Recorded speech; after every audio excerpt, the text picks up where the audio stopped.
सभी ध्यान से श्रवण करेंगे। तुलसी माता की महिमा,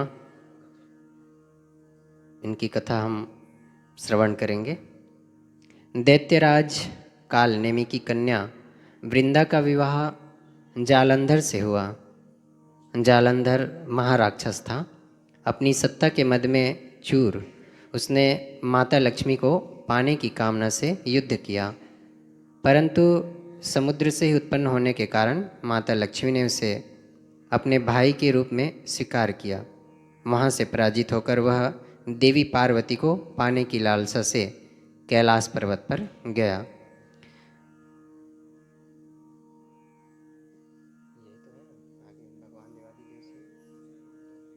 भगवान देवादिदेव शिव का ही रूप धरकर माता पार्वती के समीप गया, परंतु माँ ने अपने योग बल से उसे तुरंत पहचान लिया तथा वहाँ से अंतर्ध्यान हो गई।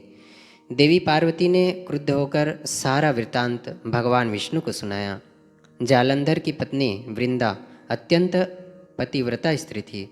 उसी के पतिव्रता धर्म की शक्ति से जालंधर न तो मारा जाता था और न ही पराजित होता था। इसलिए जालंधर का नाश करने के लिए वृंदा के पतिव्रता धर्म को भंग करना बहुत आवश्यक था। इसी कारण भगवान विष्णु ऋषि का वेश धारण कर वन में जा पहुँचे, जहाँ वृंदा अकेली भ्रमण कर रही थी। भगवान के साथ दो मायावी राक्षस भी थे, जिन्हें देखकर वृंदा भयभीत हो गई। ऋषि ने वृंदा के सामने पल में दोनों को भस्म कर दिया। उनकी शक्ति देखकर वृंदा ने कैलाश पर्वत पर महादेव के साथ युद्ध कर रहे अपने पति जालंधर के बारे में पूछा।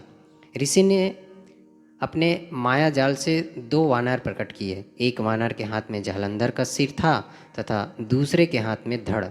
अपने पति की यह दशा देखकर वृंदा मूर्छित होकर गिर पड़ी। होश में आने पर उन्होंने ऋषि रूपी भगवान से विनती की कि वह उसके पति को जीवित करे। भगवान ने अपनी माया से पुनः जालंधर का सिर धड़ से जोड़ दिया और स्वयं भी वह उसी शरीर में प्रवेश कर गए। वृंदा को इस छल का तनिक भी आभास न हुआ।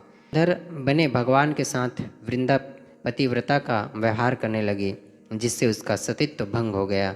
ऐसा होते ही वृंदा का पति जालंधर युद्ध में हार गया।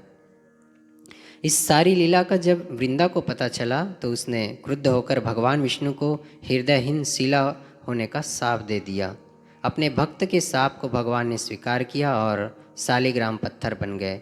सृष्टि के पालनकर्ता के पत्थर बन जाने से ब्रह्मांड में असंतुलन की स्थिति हो गई।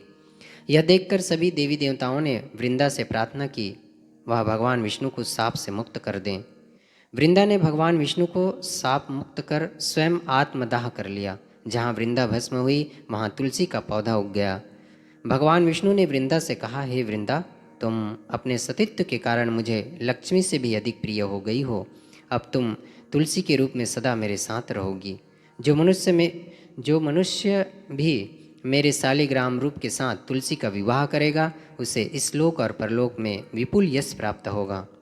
ऐसी मान्यता है कि जिस घर में तुलसी होती है वहाँ यम के दूत भी असमय नहीं जा सकते। मृत्यु के समय जिसके प्राण मंजरी रहित तुलसी और गंगा जल मुख में रखकर निकल जाते हैं, वहाँ पापों से मुक्त होकर वैकुंठ धाम को प्राप्त होता है।